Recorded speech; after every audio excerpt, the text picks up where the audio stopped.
회사가 재정적으로 정말 더 이상 버틸 수 없는 막다른 길에 다다랐을 때 과연 어떤 일이 벌어질까요? 흔히들 법인 파산하면 그냥 실패했다, 망했다 이렇게 생각하기 쉬운데요. 사실은 그게 다가 아닙니다. 아주 복잡하게 얽힌 채무 관계를 법에 따라 질서 있게 정리하고 또 새로운 시작을 준비하는 과정이거든요. 오늘 그 복잡한 과정을 한번 알기 쉽게 파헤쳐 보겠습니다. 네, 바로 이 질문. 정말 막막하죠? 회사가 더 이상 빚을 감당할 수 없게 됐다. 그럼 그냥 혼란 속에서 모든 게 끝나는 걸까요? 아닙니다. 바로 이럴 때를 대비해서 법인 파산이라는 아주 체계적인 해결책이 마련되어 있습니다. 자, 그럼 지금부터 그 절차가 어떻게 진행되는지 저와 함께 차근차근 따라가 보시죠. 우선 첫 단계로 도대체 어떤 상태가 되면 기업이 이 파산이라는 길을 걷게 되는지 그 상황부터 한번 자세히 들여다보겠습니다. 우리가 흔히 법인 파산하면 그냥 망했구나 이렇게만 생각하잖아요. 근데 사실 그 의미는 훨씬 깊습니다. 이건 법원의 철저한 감독 아래 회사의 남은 자산을 하나도 빠짐없이 모아서 돈을 빌려준 모든 사람들에게 최대한 공평하게 나눠주는 아주 질서 있는 정리 과정이라고 할 수 있어요. 엉망진창이 된 상황을 해결하고 관련된 모두가 다음 단계로 나아갈 수 있게 돕는 거죠. 자, 좋습니다. 그럼 회사가 이런 상황에 처했다는 걸 알았을 때 이 법적인 절차의 문은 어떻게 열게 되는 걸까요? 네, 모든 것은 바로 이 파산 신청이라는 첫걸음에서부터 시작됩니다. 근데 여기서 진짜 중요한 게 있어요. 아무 회사나 나 파산할래 하고 신청할 수 있는 게 아니거든요. 법적으로 명확한 조건이 필요합니다. 예를 들어 지급 불능, 그러니까 당장 갚아야 할 돈을 못 갚는 상태거나 부채 초과, 회사의 모든 자산을 싹 다 팔아도 빚을 다 못 갚는 상태라는 게 증명되어야 해요. 그리고 또 흥미로운 점은요. 회사 스스로 신청할 수도 있지만 돈을 받아야 할 채권자 쪽에서도 저 회사 파산시켜주세요 하고 이 절차를 시작할 수 있다는 겁니다. 자, 이제 파산 신청하기로 결심했어요. 그럼 바로 절차가 시작될까요? 천만에요. 생각지도 못한 첫 번째 장애물이 기다리고 있습니다. 바로 돈 문제입니다. 그게 바로 예납금이라는 건데요. 말 그대로 법원이 이 복잡한 파산 절차를 진행하는 데 드는 실제 비용을 미리 내라고 하는 거예요. 근데 이게 정말 중요한 게 뭐냐면 이 돈을 못 내면 파산 절차 자체가 시작도 못하고 그냥 기각될 수 있다는 겁니다. 참 아이러니하죠? 돈이 없어서 파산하려는데 그 파산을 위해서 또 돈이 필요한 거니까요. 아니 그럼 이 예납금은 대체 어디에 쓰는 걸까요? 물론 법원 공고나 서류 보내는 데도 쓰이지만 가장 큰 부분은 바로 이 절차의 핵심 인물 파산 관제인의 보수로 나갑니다. 이 파생 관제인이 누구냐면요. 법원을 대신해서 회사의 남은 재산을 전부 관리하고 팔고 또 채권자들한테 나눠주는 이 파생 절차의 총감독 같은 사람이에요. 아주 중요한 역할을 하는 전문가죠. 그럼 이 예납금은 얼마나 내야 할까요? 이것도 법원이 그냥 이 정도 내세요 하고 정하는 게 아닙니다. 아주 명확한 기준이 있어요.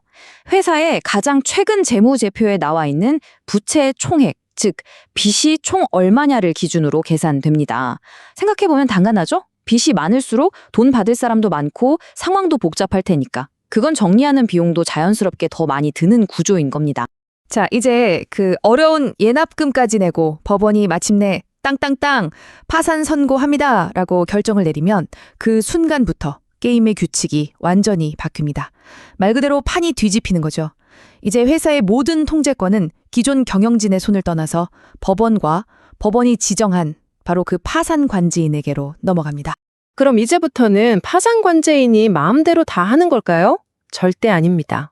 이 모든 과정은 그냥 주먹구구식으로 진행되는 게 아니라 보시는 것처럼 서울회생법원의 실무준칙 같은 아주 빽빽하고 엄격한 규칙에 따라 움직입니다. 왜 그럴까요? 바로 돈과 관련된 모든 사람들을 위해서 절차가 투명하고 공정하게 관리되어야 하기 때문이죠. 자, 그럼 전체적인 그림을 한번 그려볼까요? 프로세스가 어떻게 흘러가는지. 첫째, 신청서가 들어가면 법원이 오케이, 파산 시작! 할지 말지 결정을 해요. 둘째, 결정이 나면 바로 파산 관제인이 투입됩니다. 셋째, 이 관제인이 회사의 땅, 건물, 기계, 뭐든 돈 되는 건 싹 다 팔아서 현금으로 만들어요.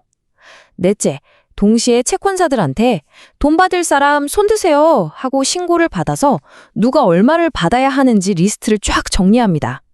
그리고 마지막, 다섯째, 법이 정해놓은 순서에 따라서 그 돈을 나눠주는 거죠. 어때요? 좀 정리가 되시나요? 자, 여기서 아마 모두가 가장 궁금해하는 질문이 나올 겁니다. 특히 돈을 빌려준 사람들 입장에서는 정말 피가 마르는 질문일 거예요. 그래서 내 돈은? 그 남은 돈, 과연 누가 먼저 가져가는데? 네, 이 돈 나눠주는 순서 정말 중요합니다. 법은 아주 명확하게 줄을 세워놨어요. 1순위 거의 BIP급이라고 할 수 있죠. 바로 담보를 가진 채권자, 즉 별채권입니다. 은행이 부동산을 담보로 돈 빌려준 경우를 생각하시면 쉬워요. 이들은 파산 절차와 상관없이 자기 담보물을 팔아서 먼저 돈을 챙겨갈 수 있는 막강한 권리가 있습니다. 자, 그다음 2순위. 이건 좀 공익적인 성격이 강해요. 바로 직원들 밀린 월급이나 퇴직금, 그리고 나라에 내야 할 세금 같은 재단 채권이 먼저 해결됩니다. 그리고 이 VIP들과 필수 비용을 다 해결하고 나서도 정말 만약에 돈이 남았다? 그때서야 비로소 3순위, 즉 담보 없이 돈 빌려준 일반 채권자들, 파산 채권자들이 남은 돈을 비율에 따라 나눠 갖게 되는 겁니다. 와, 들어보니까 정말 복잡하죠? 그럼 이렇게까지 해야 하나? 그냥 버티는 게 낫지 않나? 이런 생각이 들 수도 있습니다. 그래서 법인 파산의 장점과 단점, 그 빛과 그림자를 한번 제대로 비교해 보겠습니다. 자, 좋은 점부터 볼까요?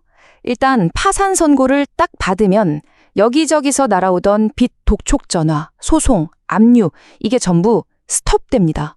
일단 한숨 돌릴 수 있는 거죠. 또 자산을 팔 때 세금 혜택도 있고 무엇보다 이 복잡한 빚잔치를 공정하게 끝낼 수 있다는 게 가장 큰 장점입니다.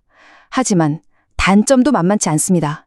첫째, 아까 말했던 그 예납금, 이건 무시 못하죠. 둘째, 이게 진짜 중요한데 회사가 파산해도 대표이사가 개인적으로 보증 섰던 빚은 그대로 남습니다. 절대 안 없어져요. 심지어 파산 직전에 특정인에게만 몰래 갚은 돈이 있다면 파산관제인이 그걸 다시 회수해 올 수도 있습니다. 그리고 가장 근본적인 대가죠. 회사가, 법인이 역사 속으로 사라진다는 겁니다. 그러니까요. 이걸 보면 법인 파산이라는 게 그냥 모든 것의 끝이라기보다는 오히려 새로운 시작을 위해서 그동안 복잡하게 얽혔던 매듭을 한번 싹 풀고 가는 정리의 과정이라고 이해하는 게 더 정확할 것 같습니다.